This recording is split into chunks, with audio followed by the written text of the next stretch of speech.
اچھا مفتی صاحب ایک بات بتائیے، ایک تو 12 برس تقریباً آپ نے ظاہر ہے قید و بند کی صحبتیں جو ہیں برداشت کی، اور اس کے بعد جب آپ کو باہر نکالا گیا تو اس کے بعد بھی پھر آپ کو جو ہے آپ ہی کے مکان کے اندر نظر بند کر دیا گیا، تاریخ بتاتی ہے۔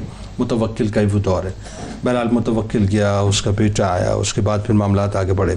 معتز باللہ کے دور میں آپ کو جو ہے وہ اپنا زہر دیا گیا اور آپ نے شہادت اختیار کی، لیکن اس وقت جو تاریخ بتاتی ہے کہ جو تمام تر غیر اسلامی قوانین تھے اس کو آپ نے یکسر مسترد فرمایا تھا اور حق کا پرچم آپ نے بلند کیا تھا۔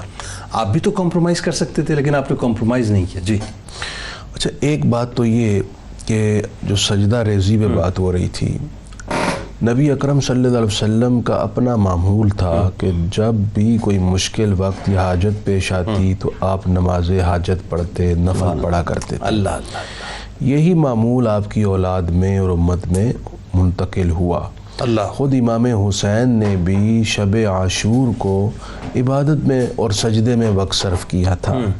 ہمیں بھی آج اپنی مشکل وقت میں، چاہے گھریلو ٹینشن ہے یا کوئی کاروباری یا کوئی اور سوسائٹی کی پرابلم ہے، مشکل وقت میں اللہ کی طرف رجوع کی عادت بنانی چاہیے۔ یہ امام علی نقی کی زندگی کا سبق ہے کہ اتنی مسلسل تکالیف میں آپ نے یہ معمول نہیں چھوڑا۔ اللہ۔ دوسری بات جو آپ نے فرمائی، کمپرومائز نہیں کیا۔ کمپرومائز کیسے کرتے؟ آپ کی رگوں میں خون ہے امام حسین کا، جنہوں نے 72 افراد کے سامنے 22,000 کے لشکر کے سامنے کھڑے ہو کر 72 افراد کے ساتھ علم تھا کہ میں اپنے خاندان اور بچوں سمیت آج خون میں نہا جاؤں گا۔ آپ نے اس وقت کمپرومائز نہیں کیا، تو وہ اسوا، وہ ماڈل آپ کی آنکھوں کے سامنے تھا، اور آپ کی والد کی، پھر اس کے بعد آپ کے اجداد کی سیرت، یہ ساری تاریخ کیا آپ کے نالج میں تھی، اور اسی تناظر میں آپ کی تربیت ہوئی تھی، اور اسی دن کے لیے ہوئی تھی کہ ایسے وقت میں آپ چٹان بنیں گے، کمپرومائز نہیں کریں گے۔ تیسری بات یہ ہے کہ ہر دور میں اللہ تعالیٰ ایسے مجددین پیدا کرتا ہے، ایسے اصحاب عزیمت پیدا کرتا ہے جو حق گوئی کے لیے بڑی سے بڑی تکلیف برداشت کرنے کو تیار ہوتے ہیں۔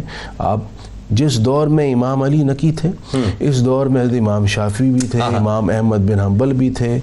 امام احمد بن حنبل کا نام کون بھول سکتا ہے، جنہوں نے استقامت اور عزیمت کی روشن مثالیں امت کو دی۔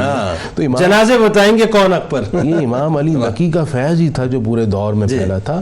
تو امام علی نقی بھی ان شخصیات کے امام تھے جنہوں نے عزیمت اور عزم سے کام لیا۔ تو حکمران جو آراء پیش کرتے یا جو خلاف دین کوئی اقدام کرنے لگتے، تو آپ کی رائے اتنی سالڈ ہوتی تھی اور اس کی اتنی اہمیت ہوتی تھی دنیا اسلام میں کہ جب آپ نے اس رائے کی نفی کی تو پھر حکمران بھی اس پر عمل نہیں کر پاتے تھے۔ بالکل صحیح۔